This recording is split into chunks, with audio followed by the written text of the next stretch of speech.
Hi friends, welcome. Whoa, Smokey's joining us. Hey friends. Hey Smoke, welcome back to my channel, Life with Everyday Haley. Today we have a special guest. This is Smokey. He is my first baby. He is my fur baby that I love with all my heart. And every time mommy gets in the rocker, he thinks it's time to rock. So anyone that says that fur babies are not children, I just don't agree, guys. But welcome to my channel. So I am here in my baby nursery. Yes, this is a space. Smokey, get down, babes. All right, there he goes. This is a space of hope and happiness for me. This space over time has been a challenge.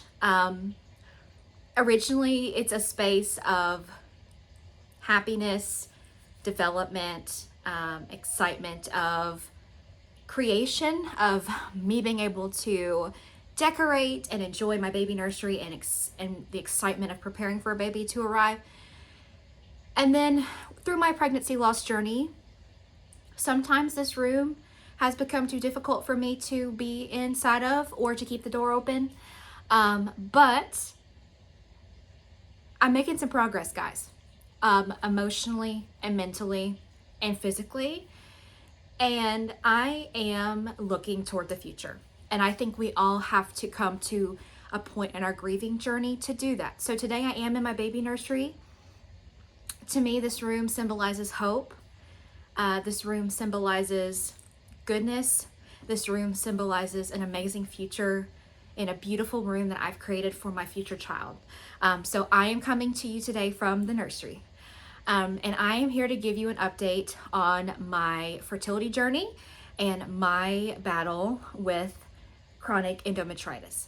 If you're wondering why I look like a space princess today with the space buns and the star earrings, typically that is not my style. However, it is May the 4th. So May the 4th be with you. We are going to a sporting event tonight that is Star Wars themed, and we are freaking pumped. So May the 4th be with you. Okay, so let's just dive right in. A lot has happened since I last updated on my YouTube channel. I purposefully paused for a little bit to get more information to share with you. Because as we know, this process is drawn out.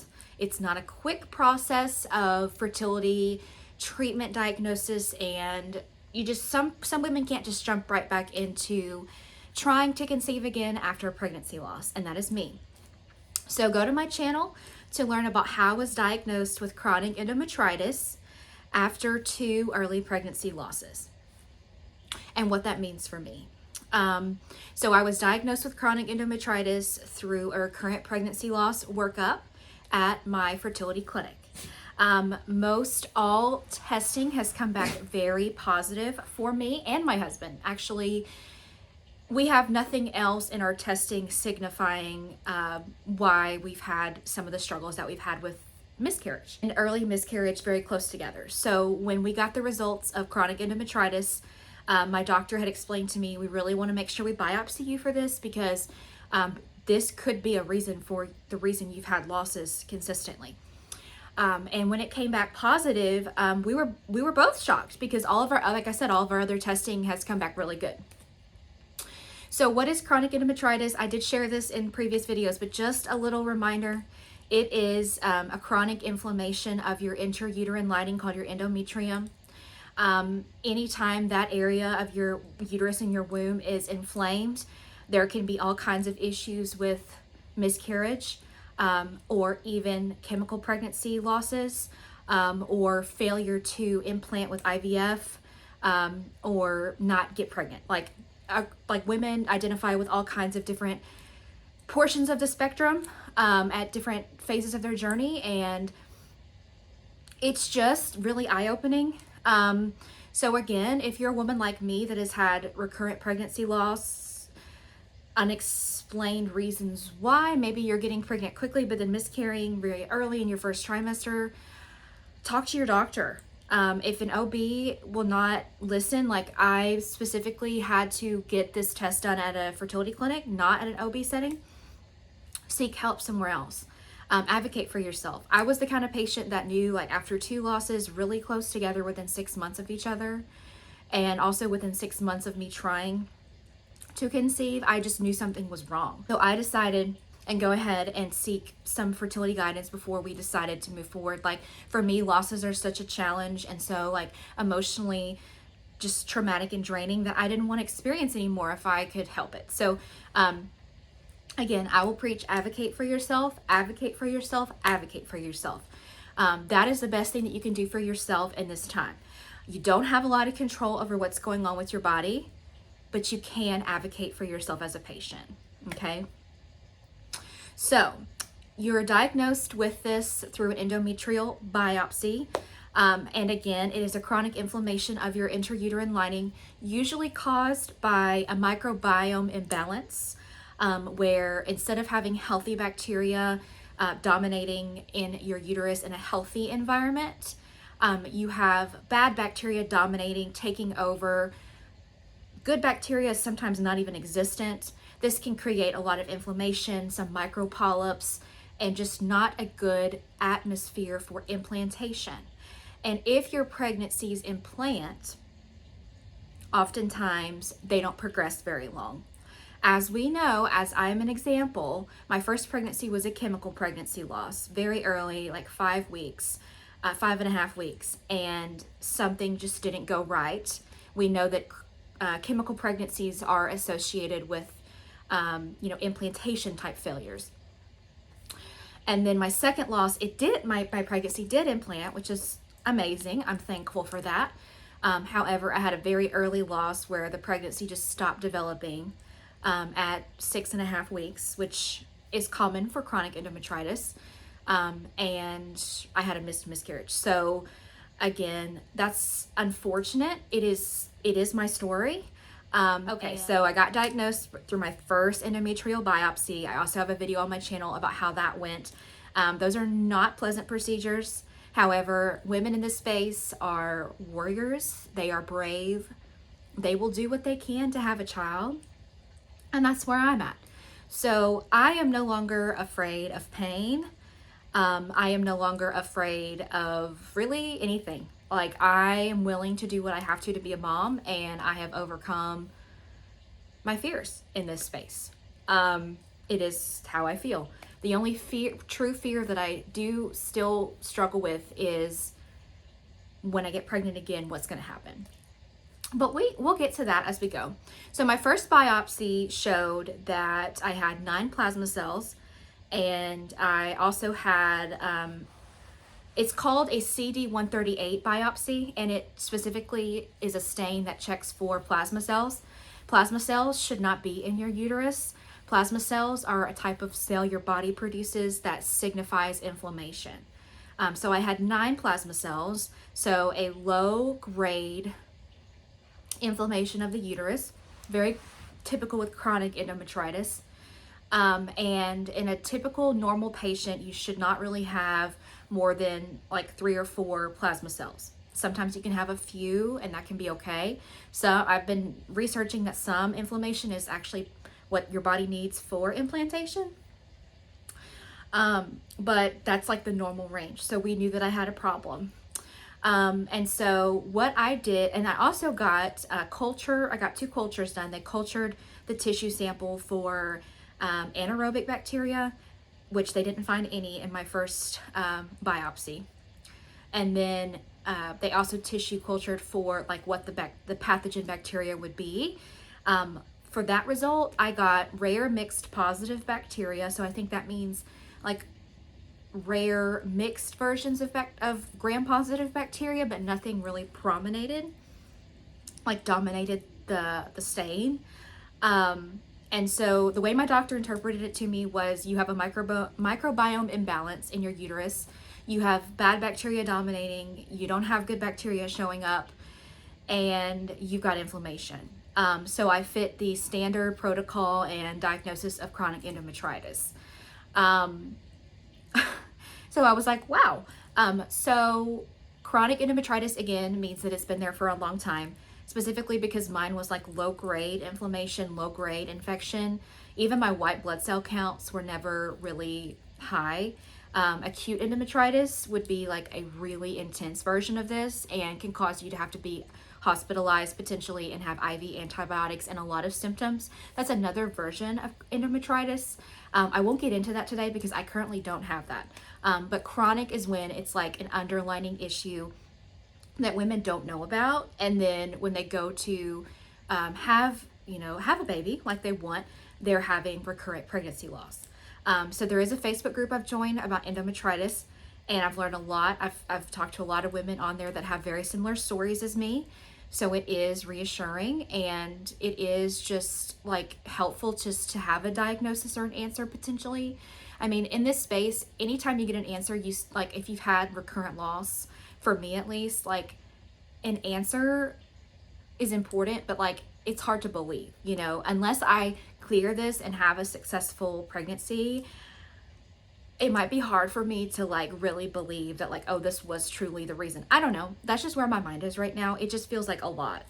But I do agree that like this is a problem that we need to take care of before we move forward. So I lost my last pregnancy in January of 2024. I found out I had this in March of 2024 through testing. This was the last test that I did through my recurrent workup, and this was the last test that showed something was a problem, which is amazing that, like, wow, we found this. And I am thankful for answers. I will say that. And so what did we do? So my doctor put me on doxycycline and Flagyl for 2 weeks, twice a day, which are some high dose antibiotics. Typical treatment for chronic endometritis. And I also got an antibiotic injection called Rocephin. And then I repeated my biopsy in my future menstrual cycle to make sure that the chronic endometritis was gone. Unfortunately, it is not fully gone. So I had to process that. I was really disappointed that it was not fully gone. I was very defeated for a few days, which anybody would be after painful biopsies and antibiotics and pushing yourself. And it's hard to get bad test results. I wouldn't say they were bad. Let me just back up. They're not bad, but what my results said was, number one, I still identify with chronic endometritis.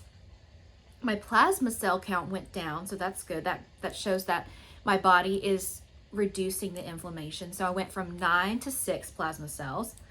My doctor wants it to be 4 or under for me to be classified as not identifying with this anymore. So we're working towards that. But a few things did change in my cultures. So in my culture, the anaerobic bacteria now showed lactobacillus species, which is that wasn't there last time. That is the healthy vaginal bacteria and uterine bacteria that you want in your body. So that signified that my microbiome was becoming healthy again. And I did show some signs of white blood cell activity. So I believe what that means is my body was actively trying to fight off something still. And then when we cultured the bad bacteria, it was no longer there. So when they cultured for that rare positive bacteria, that no longer shows up. So the good news is, hey, we've cut off that bad bacteria. You've got good bacteria dominating now and growing back. And your plasma cell count is decreasing. So all things are headed in a positive direction for me as a patient.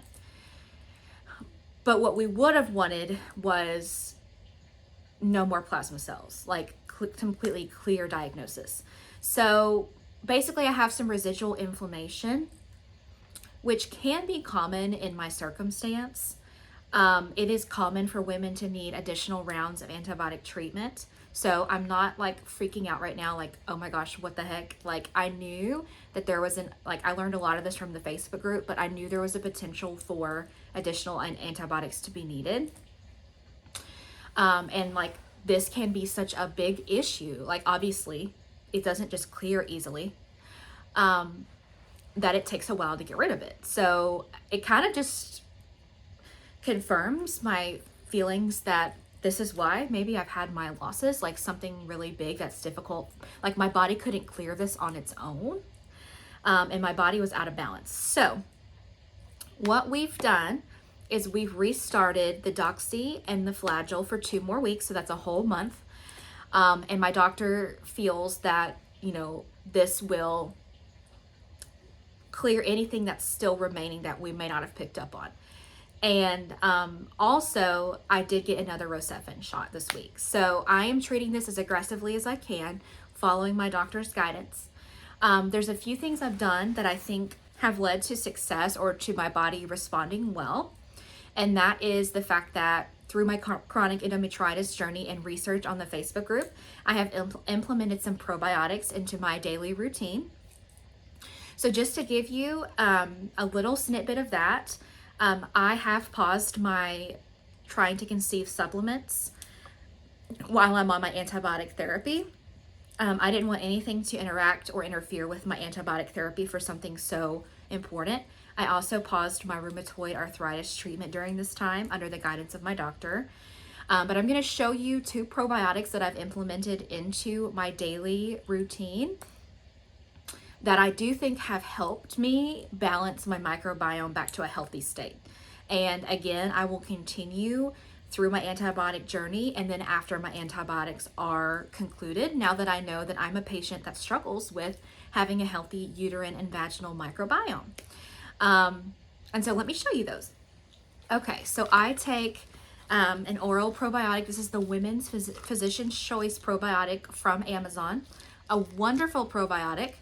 It has lactobacillus species in it. It has cranberry fruit powder, D-mannose, maybe, artichoke root, so all kinds of really good things for your body. This is about $20 on Amazon. You take 1 a day, and I will continue this after I get done with my antibiotics to keep my body healthy and balanced. Also, as we know, when you take antibiotics, you actually kill all your bacteria.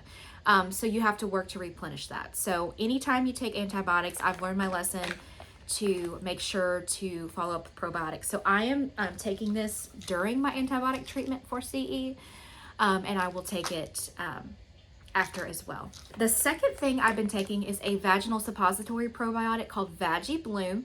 You can take this once a day, a couple times a week, however long you want to. I am taking Vagi Bloom, and it helps to buy some applicators on Amazon to help insert them. These are sanitary and just really help with getting those pills up there in a not so easy area.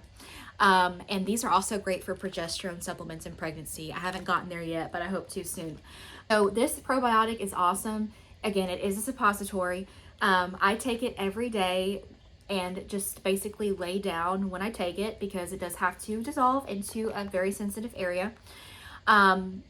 And so what I do is I wake up in the morning, I eat breakfast, I take my probiotic. I then try to eat lunch 3 hours later, take my Doxy and Flagyl, the first dose of the day.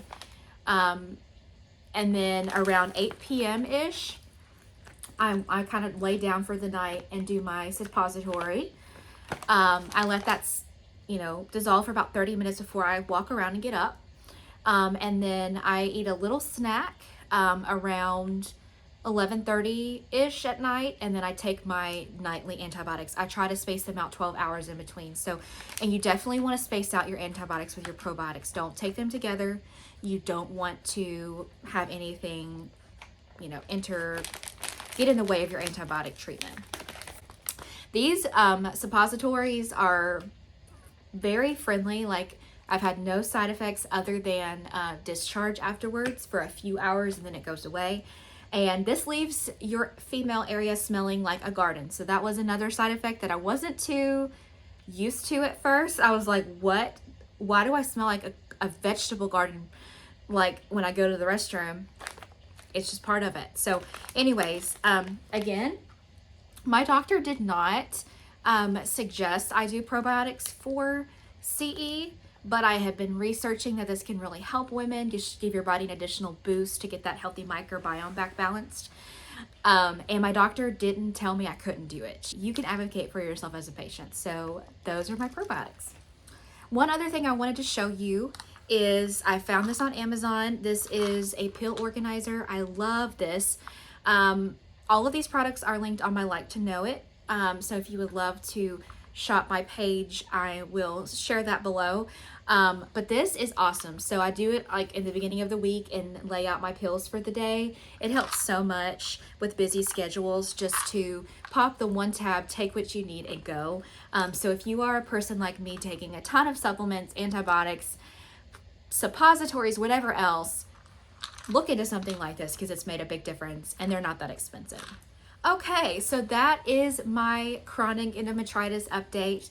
I have been handling the second dose of antibiotics better as I do. I think the probiotics help, and I definitely take with food. So if you are struggling with CE and you're going through your antibiotic journey, just know that it's not going to be easy, but you need to do it.